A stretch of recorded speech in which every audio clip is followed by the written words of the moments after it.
రాజధానికి ఇంత అవసరమా? రాజధాని అనేది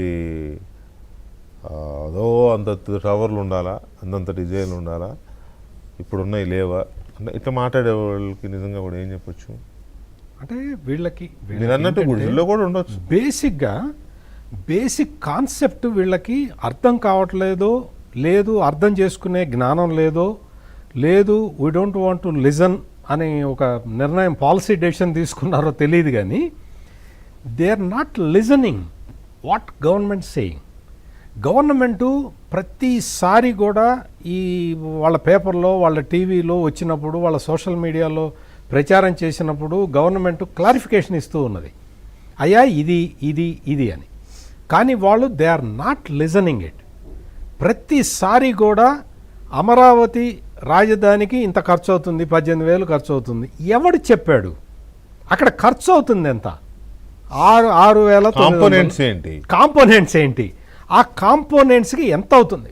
విచ్చలవిడిగా ఎవడు పడితే వాడు ఒక ఎస్టిమేషన్ వేసుకొని ఇవ్వటానికి లేదు. దానికి ఒక షెడ్యూల్ ఉంటుంది. ఆ షెడ్యూల్డ్ రేట్స్ ప్రకారం ఇవ్వాల్సిందే. లేకపోతే ఆ మొత్తం ఆ టెండర్ తయారు చేసిన వాడు, లేకపోతే ఆ ఇంజనీరు, ఓకే చేసిన ఇంజనీరు, వాళ్ళందరూ పోతారు. వీళ్ళకి ఏమి తెలుసని వాళ్ళు ప్రతిదానికి అబ్జెక్షన్ చెప్తున్నారో అర్థం కాదు. అబ్జెక్షన్ కూడా శాస్త్రీయంగా, సశాస్త్రీయంగా వాళ్ళు గనక చెబుతూ ఉంటే ఎవరైనా వింటారు. అభూత కల్పనలు, అబద్ధాలు చెప్పుకుంటూ ఇవన్నీ కూడా అంటే ప్రతి ఆస్పెక్ట్లో కూడా అబద్ధాలే చెప్పుకుంటూ వెళ్తూ ఉంటే యువతల నుంచి క్లారిఫికేషన్ వస్తుంది, ప్రజలు మనల్ని ఏమనుకుంటారో అన్న జ్ఞానం కూడా లేకుండా ప్రవర్తిస్తూ ఉన్నారు. ఇక్కడ నాకు అనిపిస్తుంది నిజంగా కూడా ఏదైనా కొత్త ఇల్లు కట్టుకున్నప్పుడు, లేకపోతే ఏదన్నా ఫంక్షన్ చేసినప్పుడు, కొత్త ఇంటికైతే గుమ్మడికాయ, దిష్టి బొమ్మను కూడా పెడతారు, గుమ్మడికాయ పెడతారు. నాకు తెలిసి అమరావతి రాజధాని ఎంట్రీలో పోతే పోయిన 100 కోట్లు 200 కోట్లు పెద్ద దిష్టి బొమ్మను కూడా కట్టాలి. పైగా వీళ్ళ సూపాటు పడే ఏరియా చూసి కరెక్ట్గా జగన్మోహన్ రెడ్డి గారు ఇంట్లో కూర్చుని ఇట్లా చూస్తుంటే కనపడే ఏరియా పెద్ద దిష్టి బొమ్మను ఒకదాన్ని. దిష్టి బొమ్మ అంటే అది ఏ బొమ్మ ఎట్లా పెట్టాలో, లాఫింగ్ బుద్ధ లాంటిది. లాఫింగ్ బుద్ధ కాదు, కొమ్ములతోటి పెట్టాలి, లేకపోతే రాక్షసుడి ఉంటుంది దిష్టి బొమ్మలు ఎలాడిస్తారు. అట్లాంటిది ఒకటి పెట్టించండి సుధాకర్ గారు. మీరు అందరు కలిసి చంద్రబాబు నాయుడు గారితో మాట్లాడి పోతే పని వీళ్ళ ఏడుపు ఎలాగా ఉంటుంది, ఇంకో 200 కోట్లు అయితే పెద్ద దిష్టి బొమ్మ ఒకటి పెట్టించండి. అది కూడా విదేశీ టూరిస్టులు వస్తే వాళ్ళు అనుకుంటారు ఇదేదో అనుకుంటారు, వాళ్ళకి దిష్టి బొమ్మ అని తెలియదుగా, ఇక్కడేదో సంథింగ్ అనుకుని వాళ్ళు టూరిజం కింద పని కొంత రెవెన్యూ కూడా వస్తుంది దానికి.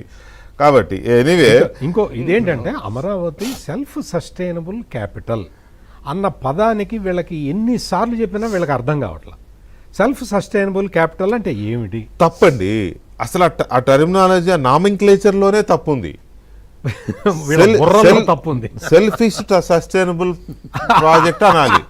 అప్పుడు వాళ్ళ సెల్ఫ్ సాటిస్ఫై అవుతుంది, అప్పుడు వాళ్ళకి అర్థం అవుతుంది. ఒక 15 days క్రితం అనుకుంటాను సజ్జల రామకృష్ణారెడ్డి గారు అమరావతిలో గజం 7,000 కూడా లేదు అన్నారు.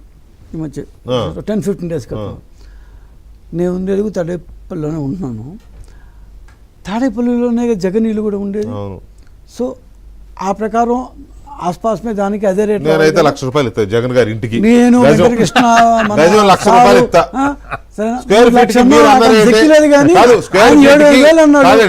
జగన్మోహన్ రెడ్డి గారు కట్టుకున్న ఇల్లు ఉంది కదా, ఆయన మొత్తం ఆఫీస్ ఇల్లు కలిపి కట్టిన ల్యాండ్ గజం ₹1,00,000.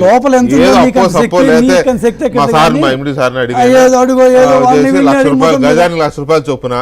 స్క్వేర్ ఫీట్ ఏమో ఇప్పుడు సజ్జల రామకృష్ణ రెడ్డి చెప్పిన రేటే 4,500.